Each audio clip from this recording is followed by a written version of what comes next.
Hello everyone, and welcome back to another Star Wars action figure review. The next figure I got coming up for today, I found about 2 months ago when I was helping in another store in another town of the channel I work in for some great reason. They had the entire Return of the Jedi wave from Legacy, and obviously I bought the entire wave as it hasn't by any point arrived at our store. So I got some really nice figures, and one of the really nice ones I got was this guy, Giran, a Rancor keeper of Jabba's palace.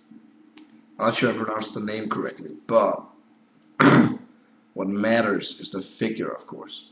The figure is simply amazing. For those of you who don't know, I do love army building figures and stuff, but getting Jabba's palace figures, Cantina patrons, Ewoks, and that kind of small stuff, those niche stuff, I really love them. I love to get Jabba's palace figures. Really hope one day I'll be able to build dioramas, and I really want to do a Jabba's palace at that point. So the more Jabba guys I have, the better. Anyways, this guy is simply amazing. I believe he's of the species called Nikto. I can't remember. But he does come with, of course, a droid part. Again, I didn't bother to find the droid part in my room over there, just because I'm lazy. But anyways, he comes with a removable hood, which is pretty nice. I'll leave it off because I'll show the face in a moment. And this staff here, staff blade thingy. I'm not sure what it really is, but I'm sure it can kill people in very unpleasant ways. Anyways, the face sculpt is really what is amazing. I'm not sure if you can see it very well here. It is simply amazing. The face sculpt really kicks it for this figure. It's so amazing. You wouldn't believe it. You have to see it up close to really enjoy this guy. It's so amazing. It's astonishing what they can do with figures nowadays. If you compare them to like the vintage figures, I got a few vintage figures lying around. They're really cool. There's like some nostalgic about them, but it's amazing to see how far they got in like 30 years. Or just take a figure from when Power of the Force 2 came around and look at them. It's amazing what they can do. I'm looking much forward to, for instance, the first Admiral Akbar figure from Power of the Force 2 from 1995 or 1996, I believe.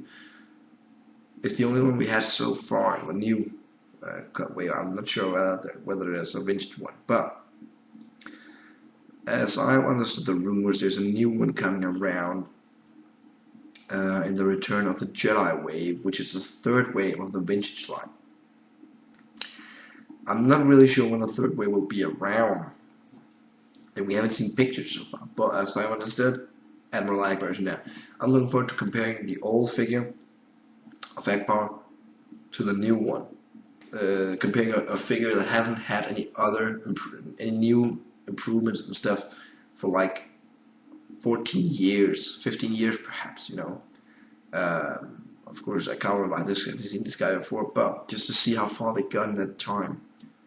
And this guy is kind of the result of how far they really got. He's amazing. Not a character I really care for, but the figure itself is so amazing. I just had to buy it. Of course, when I buy the Legacy collection, if I can, I buy the entire line at once. But when I saw this guy, I was like, whoa. Whatever flaws there are with the Death Star 2 Luke and whatever else stuff there's around, I just had to get this wave because of this guy. This guy alone knocked that wave in for me. Of course, the Slave Leia and the Rancor Keeper Malkill and a few of the other Jabba guys, of course, kicks in as well. But this guy was the first one I saw, and I was just like, whoa! I absolutely had to get this one. But articulation-wise, ball joint neck, ball and shoulders, elbows, and swivel forearms, swivel waist, swivel hips, ball hinged knees, and ball hinged ankles. Pretty well articulated. As you can see, you can't really see that he's got ball jointed knees, for instance. they're so well hidden. The same applies to the shoulders. It's amazing, you know. They've gotten so far with their action figures over the last 15 years. It's amazing. So this guy, he's for me.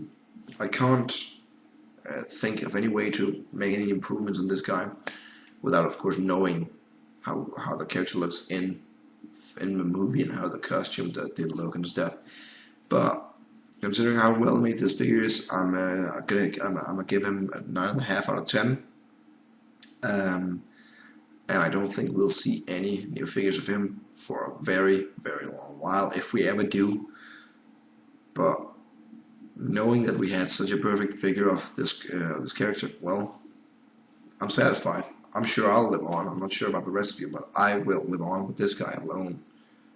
I won't need another one in 10 years, unless, of course, something drastically have changed the action figure. Well, this guy has impressed me in ways you cannot believe, face sculpt wise, for instance. The Count Dooku of the Clone Wars really was impressive face sculpt wise. He's nothing to Giran. Nothing really. So, if you get the chance, buy this guy. He's amazing. But that was it for now. I got one more review for it coming up tonight. So stay tuned. Keep on collecting, guys.